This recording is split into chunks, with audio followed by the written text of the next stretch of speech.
And welcome again to the big match. Today, an FA Cup special where we bring you action from 3 of yesterday's fifth-round ties. They are ties that produced 10 goals, some magnificent football, and less happily, 3 players sent off. Our main match is Sheffield Wednesday against Chelsea. We shall follow that with Coventry against Hull and Manchester City against Sunderland. But for a start, we go to Yorkshire. For Sheffield Wednesday against Chelsea, the second division at home to the first. And good to see that wonderful Hillsborough Stadium with a big crowd to it. Let's first of all pick up the Sheffield Wednesday team for this cup tie, and they field the side that beat Crystal Palace in a replay at Villa Park last Monday. The only doubt was number 3, Dave Clements, but he was being past fit just before the game. The hero of that victory over Palace was Brian Joycey, the number 9, who scored a hat-trick. As for Chelsea, no Dempsey or Webb in defence. Another run for Marvin Hinton at 5. Eddie McCready, out for 10 matches with injury, turns to number 3. But if Wednesday have Joycey, Chelsea have a striker right in form as well, Bill Garner, with 5 goals from his last 4 games. So now the preliminaries are over. The crowd, 46,000. The conditions, cold and windy. The pitch mainly soft and likely to cut up. So referee Ken Burns making sure that everything is ready. This great stage at Hillsborough set for this fifth-round battle. Chelsea will be kicking off, defending the goal to our left in that lucky strip of theirs. Red shirts, white shorts and green stockings.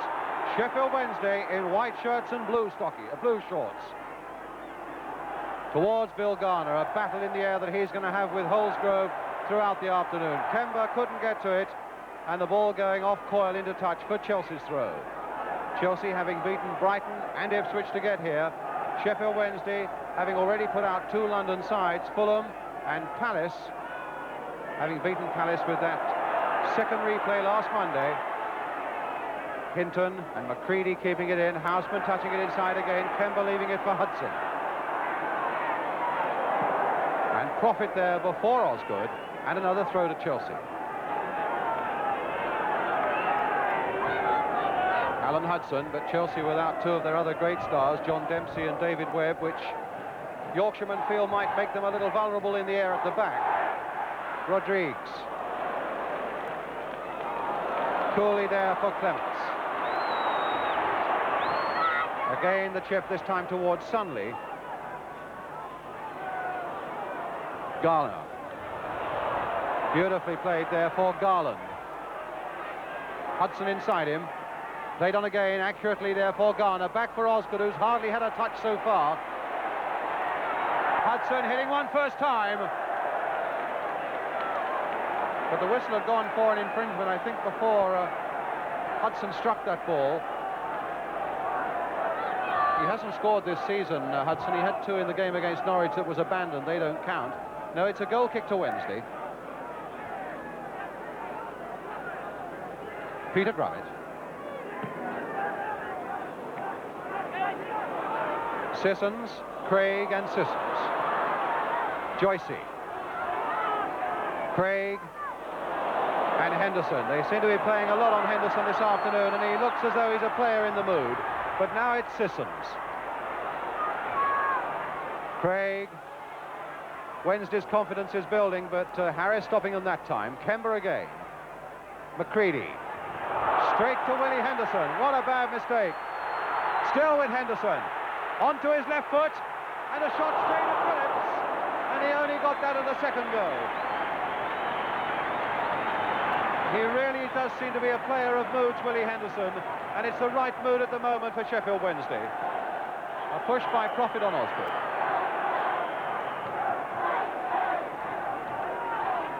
Another Chelsea free kick. Eddie McCready is going to take it. Predictably, I would think a high one towards Garner, poised on this near side of the Sheffield Wednesday penalty area.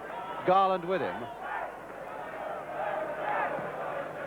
Won't reach him. Profit away. Henderson, Rodrigues,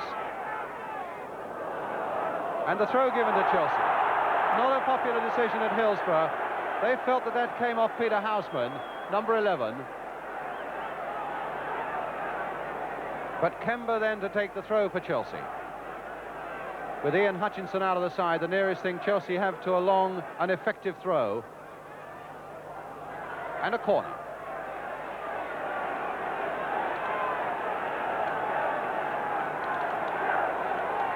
Osgood there, Garland there, Bill Garner, the tallest man of the lot, on the goal line directly in front of Grummett.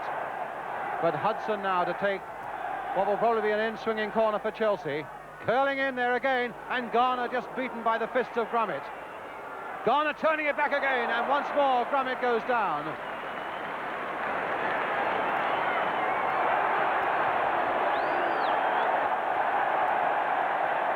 Henderson. Harris. Straight to John Sissons. Joycey had his back to him, but gathered the ball and stopped by Hollins. And now Hudson with a chance to make the break for Chelsea. Houseman in a lot of space on the left. Here's Houseman. Played towards Garner at the near post. And again the fists of Grummett, this time only as far as Hudson. Osgood a back heel, and Grummett going down once more. And Chelsea beginning to make one or two chances.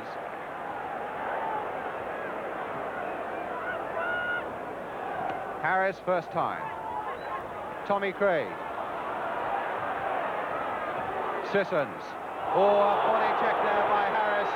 A clumsy one that must bring a free kick. And maybe a little fortunate not to bring something more towards Ron Harris.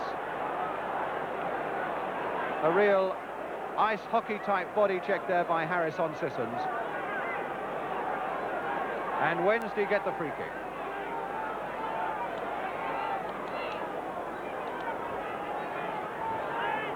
Dave Clements wanting Chris Garland to go back to 10 yards, but now taking it, floating high towards Sunde, got up well. McCready, Houseman, Garner, McCready. Houseman has gone racing on, but he was offside a moment ago. He's all right now.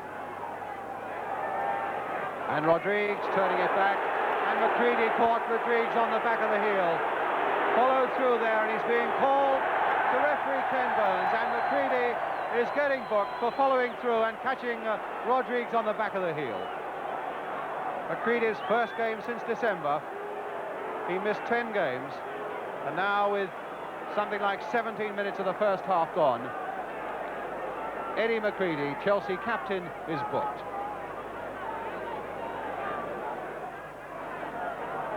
Garner again, planted towards Osgood, nodded away there by Prophet. Harris to Garland.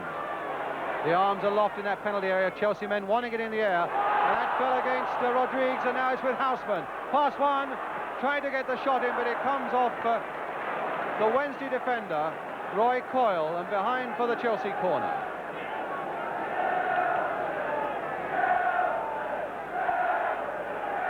Well, he's limping a bit, but so too is Rodrigues, the Sheffield Wednesday number 2, down on his haunches again at the near post. Hudson once more to take Chelsea's corner. Again, curling in there, Osgood hoping to get to it. Garland, oh, and he missed a chance there. But I think the whistle had gone for an infringement before it came to Chris Garland. And it's not a goal kick, it's a free kick to Sheffield Wednesday.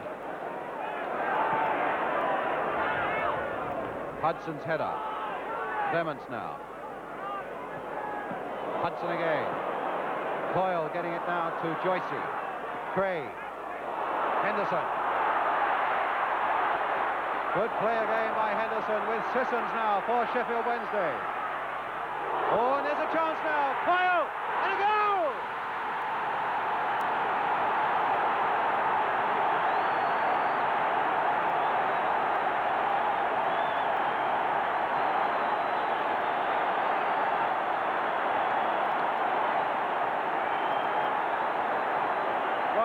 Sissons who got it on its way, and there was the deflection back. And that makes it 1-0. Coyle the scorer, with 25 minutes gone.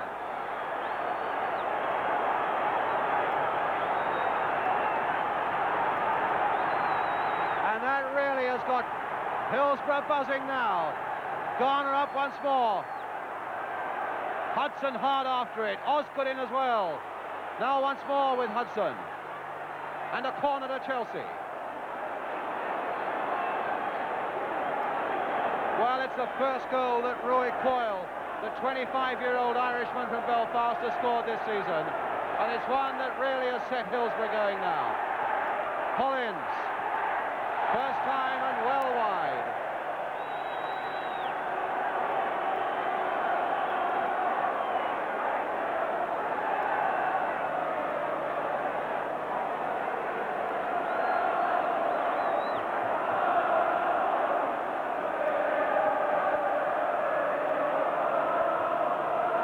Peter Grummett with a goal kick. Sunde, Sissons, Henderson.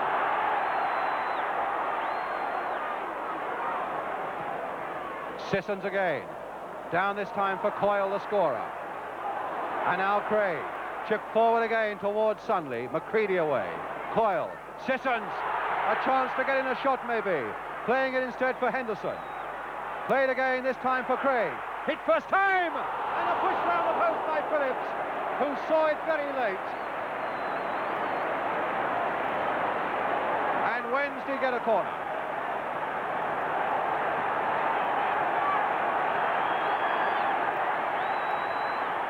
Sissons. Played nicely for Henderson, another moment of danger for Chelsea. Sissons again, and Harris this time getting it away to Kemba. That's one for Houseman to chase. Rodrigues is there with him, and tackling well. The ball out of play, and Chelsea's throw. Rodrigues, every so often going down on his haunches and still suffering a little bit from a leg injury.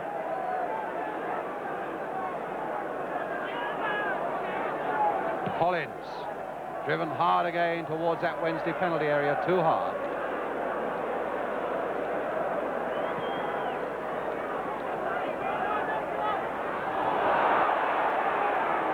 McCready, Houseman, McCready. And Houseman stopped there by Rodrigues. More trouble for him. And I'm just wondering how much longer he can go on. The ball now with Houseman for Chelsea, crossed again, and Craig getting ahead to that one. Houseman again.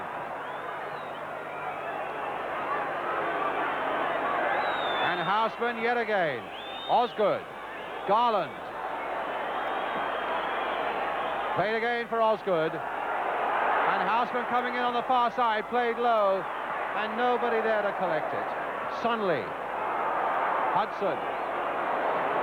Hinton. Garland up well. And some pushing there by Garland on profit. And Wednesday get a free kick, and while the play stops, referee Ken Burns going across to see whether Rodrigues wants to continue or whether he must say, you'll have to go off. I think indeed that is what he's going to say. Well, the substitute Eric Potts is a fullback who can play forward. But it doesn't look too good for Rodrigues.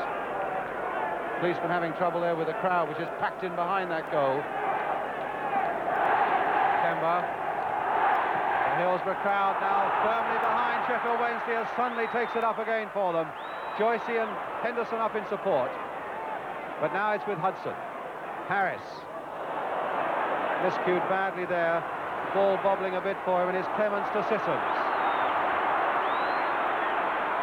Onto that left foot, a good-looking cross. Hollins half getting it away. Craig belting it back. Goal kick. Tommy Craig, a teenager from Scotland when he came down. He cost £100,000 from Aberdeen.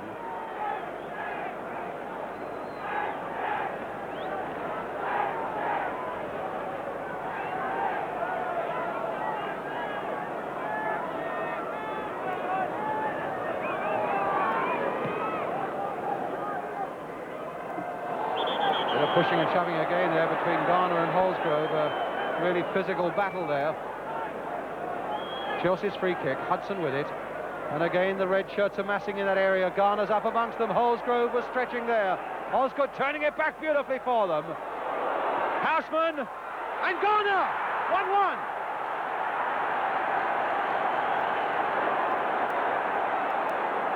So Bill Garner keeps up his cup tie record. 2 goals against Ipswich. And now the one that gets Chelsea fully in. A beautiful turn back there by Osgood. Houseman turning it in. And Garner to finish it off.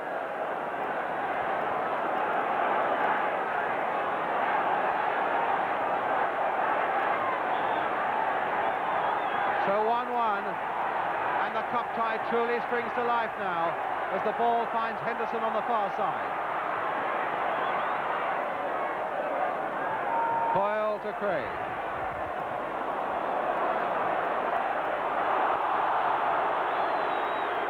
Well, a clumsy bit of play there between Garland and Clements. Garland the guilty one. Free kick to Wednesday. Holsgrove making a late run into that Chelsea penalty area. And Clements pointing because he wants Garland a full 10 yards back from the free kick. Holsgrove is the man they've got to watch here, but it's over his head, and it comes out now to Hudson. For Houseman, but Houseman delayed, and Rodrigues was much more positive and came in first.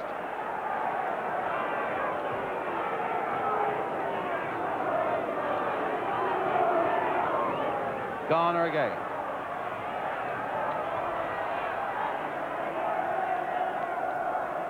Kemba. Houseman. McCready leaving it again for Hudson. Again the high cross, this time towards Chris Garland.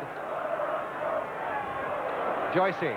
Oh, McCready went in hard there, and he went in high, and Joycey didn't like it, and I'm not surprised, and the chase is on again. And Garner, and it must be Rodrigues on the other side when the ball was a long way away, and the linesman might well be consulting with the referee because Rodrigues is down and the crowd are angry, and the referee and linesman conferring, and Garner is being called across, and the book is coming out.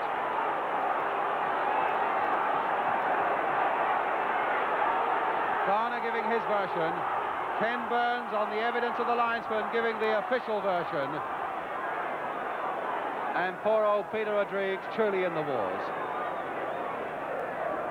So an incident that was way off the ball and out of camera range sees Bill Garner booked. Harris. Hudson. Again towards Bill Garner, and again Rodrigues. Showing some very positive defences, Rodrigues. And Osgood went in hard there. And now Hudson.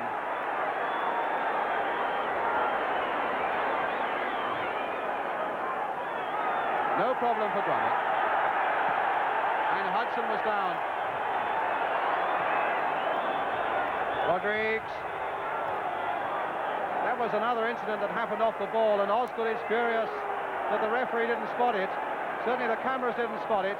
And the whistle has gone for half-time with Hudson still down and injured, with a half-time score that stands at 1-1, with Coyle having put Wednesday ahead, and Garner equalised for Chelsea. That's the situation at half-time. We'll be back with the second half in a couple of minutes.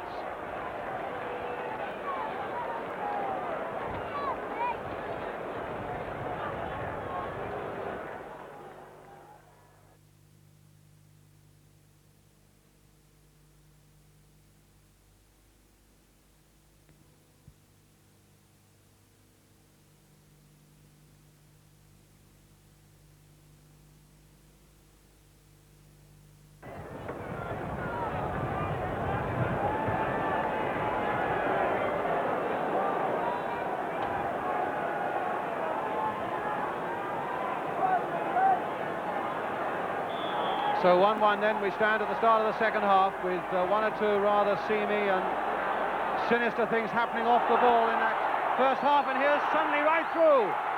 and Phillips forced to go down. One or two seemingly, as I say, seeming and unhappy sort of things that were happening off the ball, which the crowd didn't like and the players didn't like, but it made it very difficult for referee Ken Burns.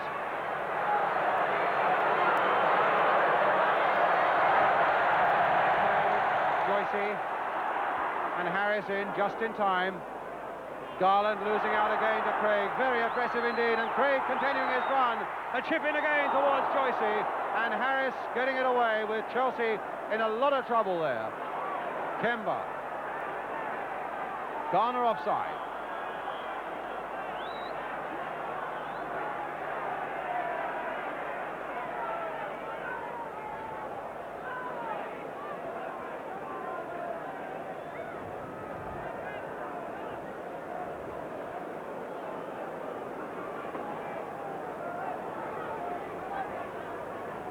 Profit, long high free kick towards Sunde. Joycey hoping to get there, but Hinton again there a fraction before him. Rodrigues.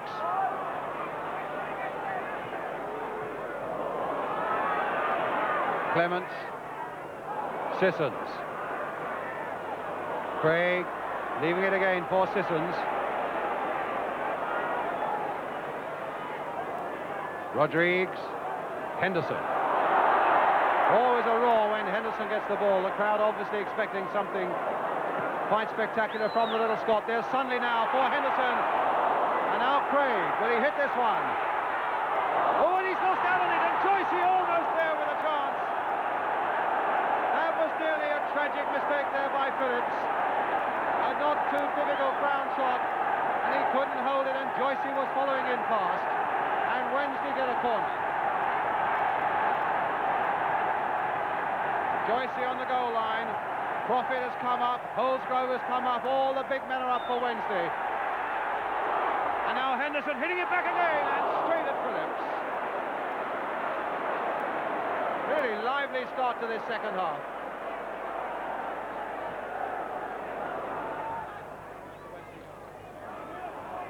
Hinton. Garner. Osgood picking up the loose ball. Played there for Chris Garland. And Osgood and Garner have gone into the middle, and Houseman is there too. Osgood with the header. Almost the first thing, in fact, that Peter Osgood has done this afternoon. One or two close pieces of work, but nothing that even smacks of a threat at that Sheffield Wednesday goal.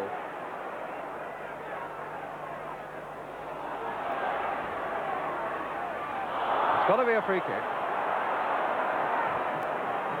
It's all very well for the Wednesday defender, Dave Clements, to say it was a dive. He certainly did dive, but I mean, he dived because the leg was there and he tripped over it.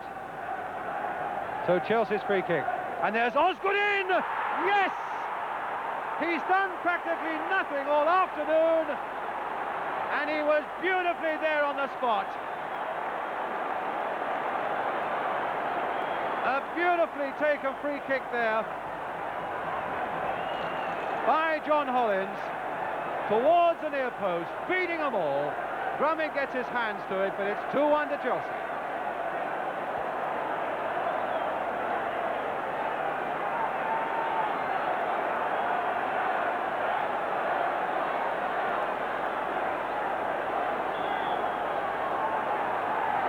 And I suppose for the sake of Chelsea supporters, he couldn't have done it in a better spot. Most of the Chelsea supporters who travelled up to Yorkshire behind that goal, but now it's Sissons offering a threat there to Chelsea, and broken up by Hollins once more, finding Garland. And now Hudson.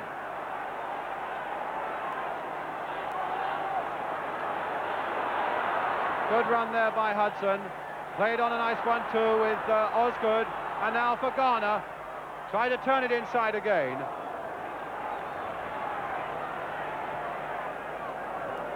Sunde leaping beautifully, but directing it down for Kemba. Wednesday's throw.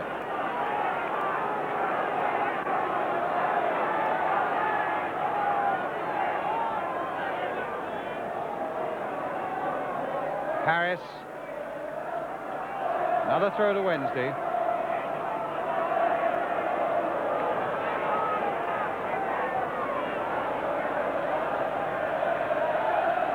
Again, Sunde jumping well and finding Sissons this time.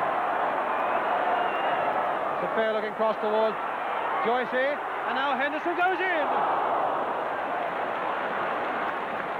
Covered very well indeed, though, again by John Phillips.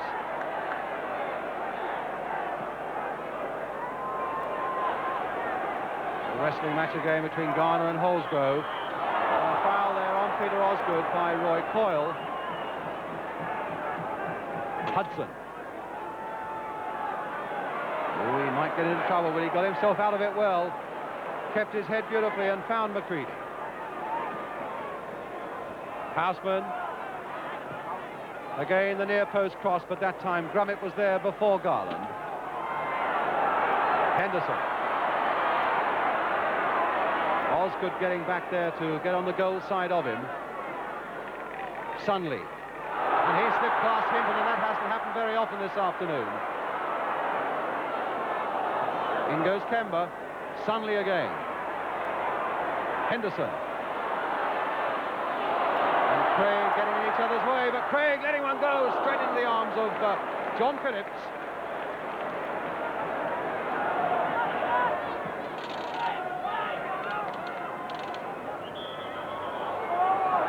Well, it's always been 6-1, half dozen the other, whether it's a question of Garner backing in on Holsgrove or Holsgrove grabbing Garner around the neck. That time the referee decided that Garner was the guilty one. Wednesday get the free kick. Crawford is going to take it. High towards Sunday. Hudson away. Garner up again. McCready following it out. Now Rodriguez. In goes Hudson. Oh, and that escaped them all. Craig hitting one first time, and a good save. Good save there by Phillips. And an offside against both Bill Garner and Chris Garland. A minute and a half to go.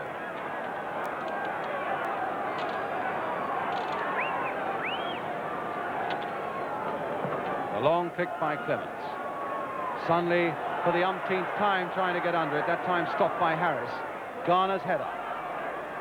Garland and Holsgrove. McCready, accurate header there. Oh, and there's some scuffling there between Holsgrove and Garner. They've been going at each other for so long in this game, and that was right in front of the referee. Way, way, way off the ball, and Holsgrove is being called to him. Garner is being called to him. Garner's already been booked. Now is he sending Garner off? He's sending Garner off, and he's sending Holsgrove off. They are both being sent off. Well, they've had a niggle for a long time in this game, and now, in the very last minute of the game, Bill Garner and John Holsgrove are both being sent off the field. Sissons coming towards this one, back over his own head and safely into the arms of Phillips.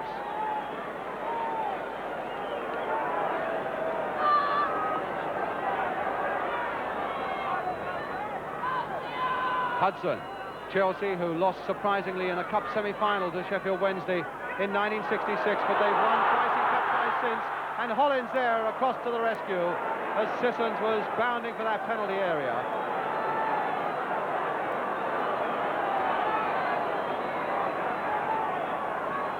Joycey again. And the whistle goes, and Chelsea have won by 2 goals to 1, and it's they who go into the 6th round of the cup. Their goals coming from Bill Garner and Peter Osgood after Roy Coyle had put Sheffield Wednesday ahead in the first half. Some cushions being hurled onto the pitch on the far side. I suppose it's a demonstration of one or two of the niggly things that have gone on, with 2 players sent off, Bill Garner and John Holsgrove. But a final scoreline then, Sheffield Wednesday 1, Chelsea 2. So Chelsea helped swell a good London area representation in the 6th round. Luton doing so well at Bolton yesterday, and Arsenal joining them as well. But Chelsea's triumph was spoiled by that sending off at the end. It happened away off the ball, the cameras didn't catch it all, and in all honesty, neither did I. But sitting next to me was the producer of our programme, Bob Gardam, and he happened to be looking in that direction. His view was that Holsgrove tackled fiercely from behind, that Garner said something to him. Holsgrove then thumped Garner hard in the back. Garner then butted the Wednesday captain, who then floored the Chelsea man with a right hook, suggesting, of course, that the referee was absolutely right to send both of them off. It's an incident now that sets Jimmy Hill on his way. Before we get to the good things of the game, let's try and dismiss that sending off. Look at it first. There was nothing to see from the camera's point of view. I was following the ball, which was nowhere near the two players, and this was the first moment we picked it up. You can see there Peter Osgood always ready to get in and explain what's happened to the referee and the other players. Garner gets up off the floor. Remember, he's had his name taken already in this match, and I think he knew he was going. Holsgrove also probably had a feeling he was going, and he puts his hand out there. I don't know whether that's sarcasm or what it is, but although the referee didn't appear to see that incident, somehow he seemed to get through to the right decision. But it wasn't such a surprise that it occurred in that game. It was a surprise maybe that it occurred so late in the game, because there had been a kind of revenge motive building up from time to time in what otherwise was a hard and an interesting cup tie. But right early on in the game, when Garner had his name taken, I thought maybe he was a little unlucky, because it was the point that the referee chose really to make an example. There's a tackle from McCready, which was on the high side to say the least, and here we see as Rodriguez goes to clear it, Garner comes in a little late trying to block that clearance. In fact, I don't think he hurt Rodriguez as much as it appeared afterwards by the way in which he reacted to it. But the referee, trying to keep control of that game firmly at that point, took Garner's name. But now look at Rodriguez, who I never thought was going to last the first half. Watch as Garner comes in here and see what happens to Rodriguez's right foot. That's high, and it's a mile away from the ball, and it's on Garner.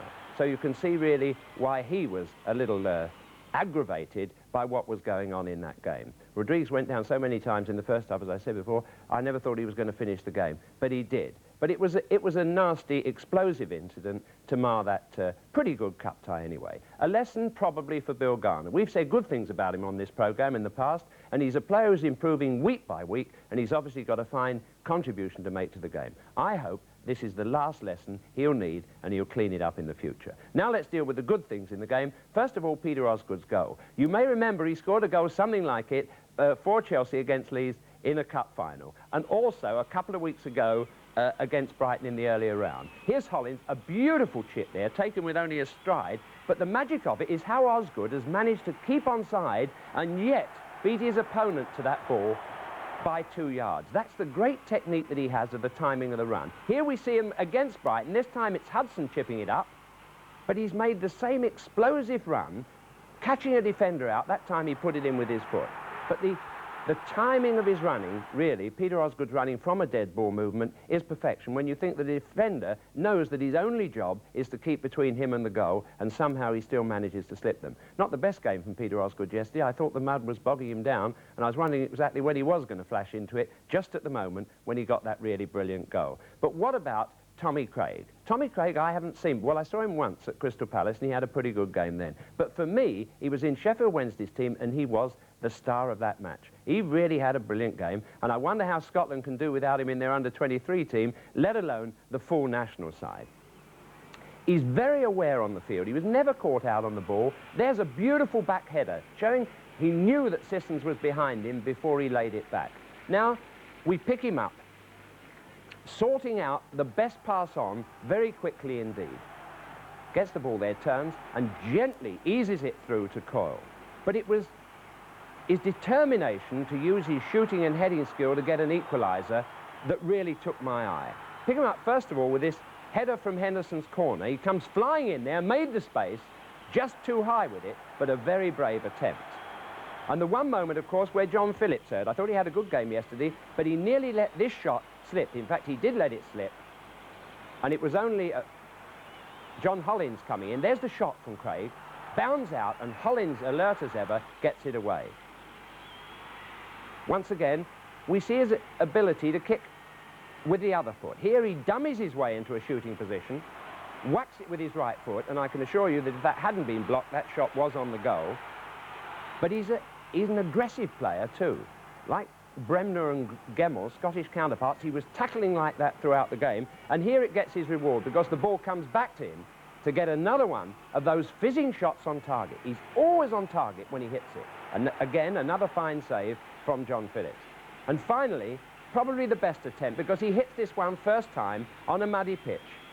And as before, there it is, straight on target, bringing out a fine save for Phillips, really.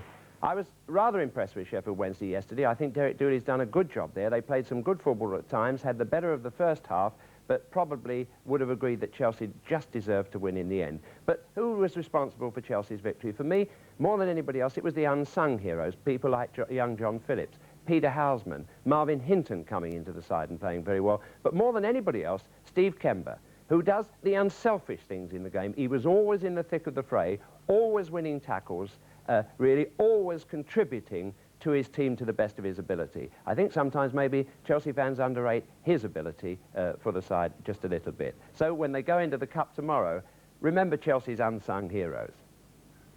Well, before we move on to the next game, I want to tell you a little story that shows Chelsea also to be a big club with a heart. A youngster jumped onto the train when it stopped at Leicester on the way to Sheffield on Friday night to get the players' autographs, and he couldn't get off again before it had started up. Next stop, Sheffield, and the poor lad was in a terrible state. But Chelsea looked after him, took him to their hotel, and 14-year-old Stephen Turner found himself the guest of the players for tea and sandwiches before they went to bed that night. Then the Chelsea secretary, Tony Green, got in touch with the boy's parents, saw him back on the midnight train to Leicester. It really was a warming gesture by the club, and young Stephen told me that although he's a great Newcastle United supporter, he's now got a soft spot for Chelsea as well, and I'm not surprised. Right, some more action now, and it's a cup tie between Coventry of the First Division and Hull City from the Second. The pictures come from ATV. The commentator is Hugh Johns. If you're watching in black and white, a little confusing, but Hull City, let me help you, Hull City are wearing the darker stockings.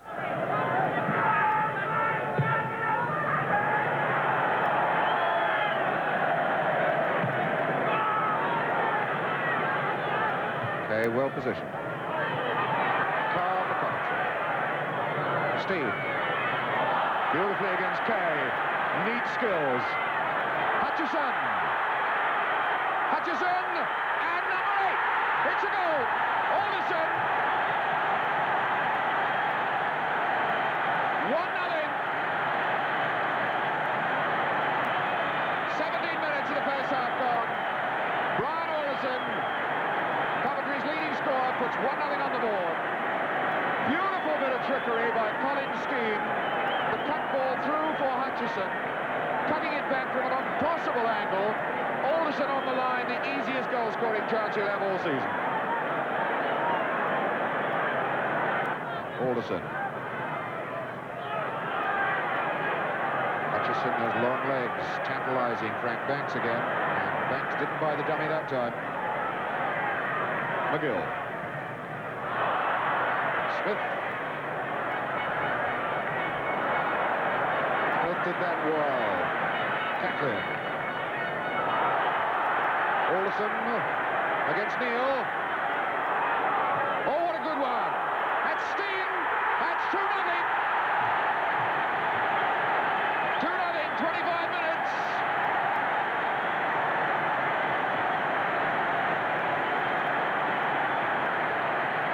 And that really has put the skids under Hull. 2-0. Cutting to the byline, knocking it back. Whelan's got half a touch, and Steen had all the time to pick any spot he liked to blast the ball in the net. Terry Neal with the free kick. Parker knocks it away. McGill knocks it in there again for Hull. Pearson now for Hull. Wide for McGill to try one. Oh, what a fine try. Oh, didn't he do that well? Joey McGill. So desperately close to pitching a goal back. Willie Carr for Coventry. And again, this boy, Mortimer finds all that space on the far side. Partner in crime, Coop, making the run outside. Decoy this time, as they look for Colin Steen, and he scores goal number 3. Colin Steen, 42 minutes into the game, and that wraps it up now. That must take all the stuffing out of Hull.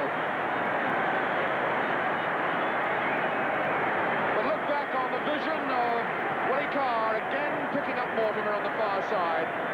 The dummy run by Coop this time. The cross into the box, and Steen getting on the end of it. A very perfectly placed headed goal. So Coventry go through, a club revitalised there by Colin Steen and always playing better when little Willie Carr is back in the side as he was yesterday. Next we come to your letters, though, and the first is the one that goes back to a Manchester City free kick against Liverpool last week. It was given just outside the 6-yard area, and if there was confusion in the Liverpool ranks, then I can also say there was confusion amongst some of our viewers as to where that Liverpool wall should have been standing. Mr. Ascombe of 4 Blake Road, Gosport in Hampshire, and R. Walsh of 1 Station Hill, Cookham in Berkshire, are 2 who want an explanation of where that wall should have been. Jimmy? Well, the viewers are right. The law says either 10 yards away or on the goal line, and 1 or 2 of the Liverpool players were in front of the goal line in that position. And we had to work out what distance they would be away. It's done by geometry, by Pythagoras' theorem, and if you want that explained, you better try and get somebody in the family to do it, because I'm not going to do that over the air. But there were 2 other things that occurred to me from that particular incident. With our top clubs, Manchester City and Liverpool involved, I would have expected both to be a bit more professional. Because first of all, Liverpool didn't defend in the best possible way. The only way that I know is to have all your players on the goal line. And secondly, it was an indirect free kick, and I think Manchester City would have got more advantage if Rodney Marsh had touched the ball to the left and let Francis Lee have that crack hard and low, which either could have gone straight in or been deflected. There you can see the number of Liverpool players on the goal line.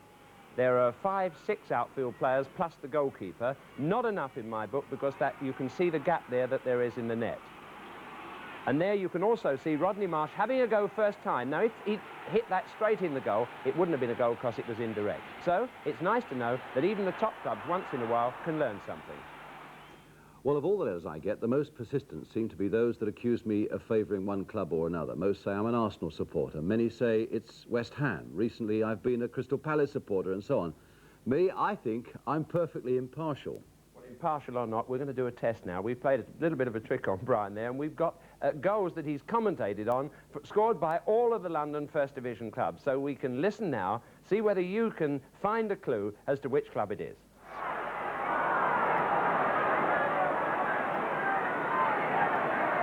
All played inside for Mulligan.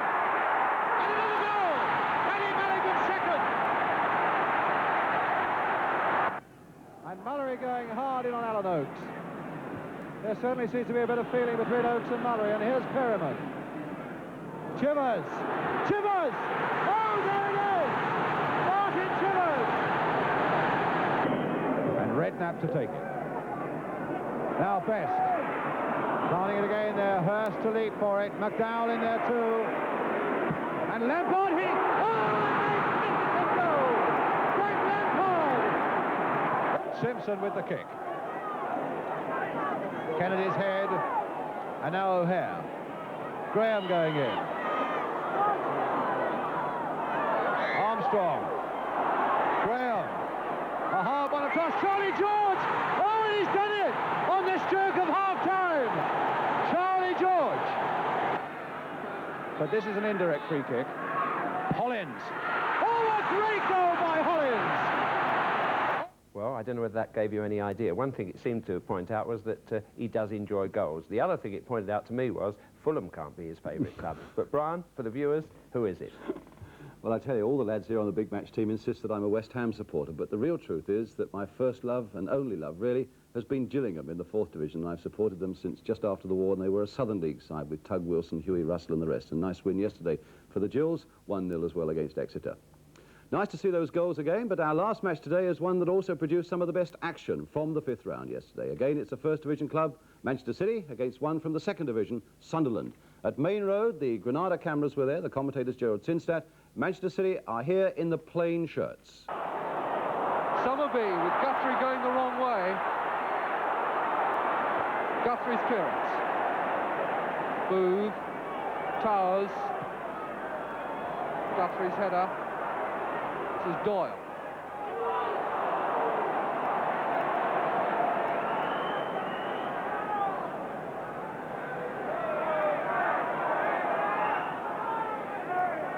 Quarter of an hour gone without goals at Main Road.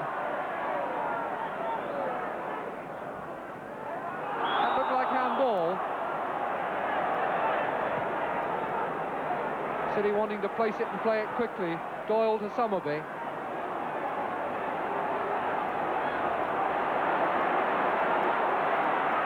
This is the danger man. Doyle. Pulled back for Towers. Good shot! What a goal! Fine goal by Towers.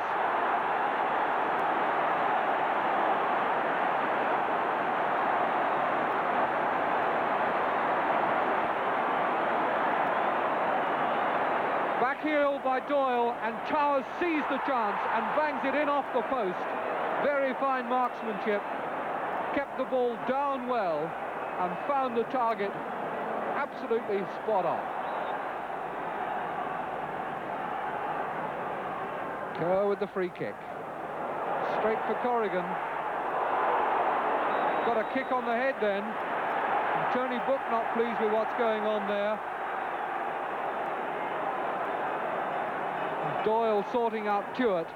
But Joe Corrigan, who took a clout on the side of the head, not too pleased with life, but back on his feet and setting the game going again. And that's a bad kick, gone straight to Horswell. Yes!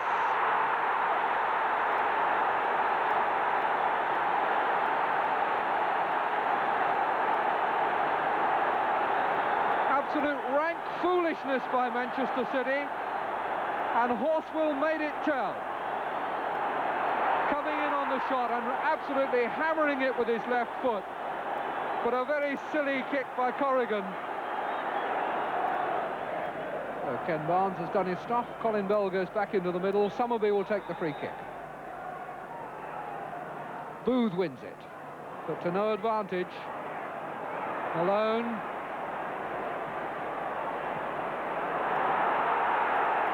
Tuart playing it for Hughes, who is onside. Corrigan has come out and is in danger here. Yes!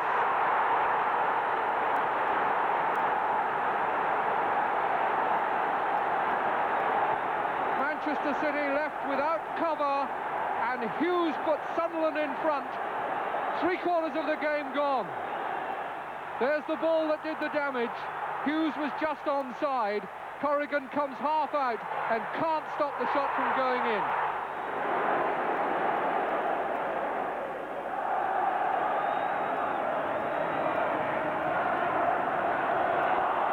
Marsh.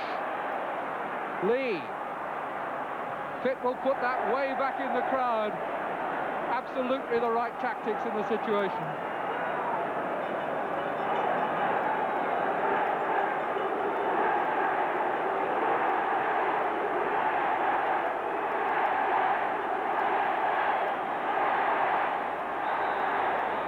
Bell on a run into the goal mouth.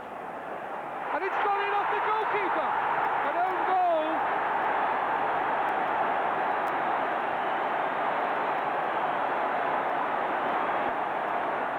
Jimmy Montgomery's face said it all, but it was a very good corner from Summerby. As it floats over, Marsh is up there, but it was all the goalkeeper's fault. Tried to punch it away and didn't really make contact.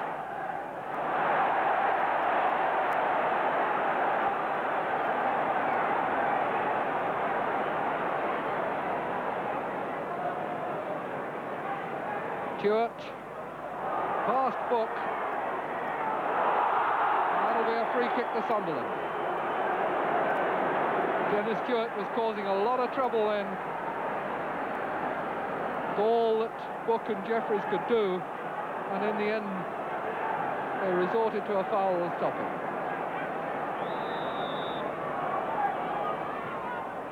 Coming for Watson, but Booth is there first. Horswell put off his shot by the attention of Towers.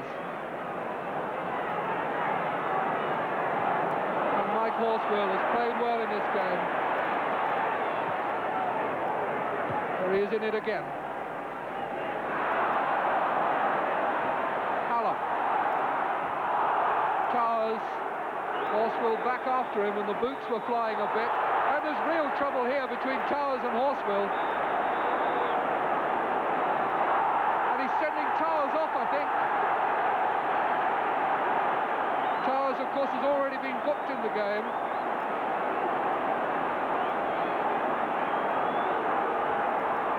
Sending Towers off for sure.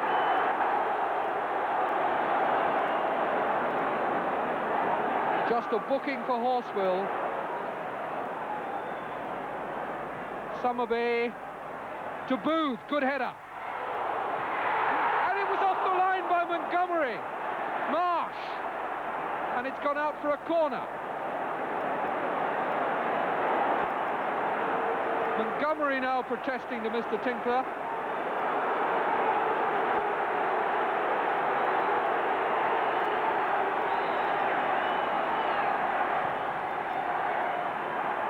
Again for Booth's head, and off the line again by the goalkeeper.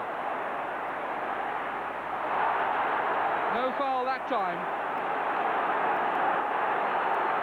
Hughes bringing the ball away. Jeffries. And here goes Stewart. That's offside. No, played on. No flag. This is Hallam. And the defence in disarray here. They're all getting back now.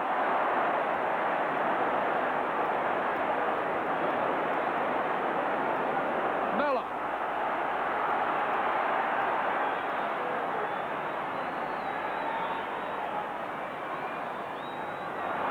Lee. Good shot! Oh, and what a superb save! Montgomery really kept his side in the cup with that one.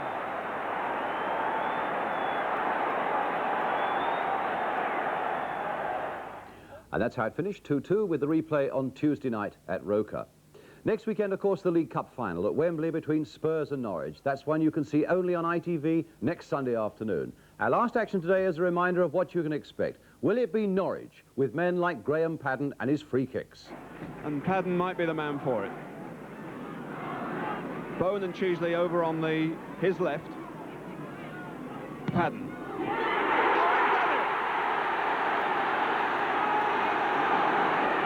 Or will it be Spurs with the likes of Martin Chivers and Steve Perryman? Chivers with a 1-2, Perryman!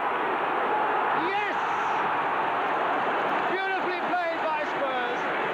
And out of it all, who'll be doing what Stoke City did last year?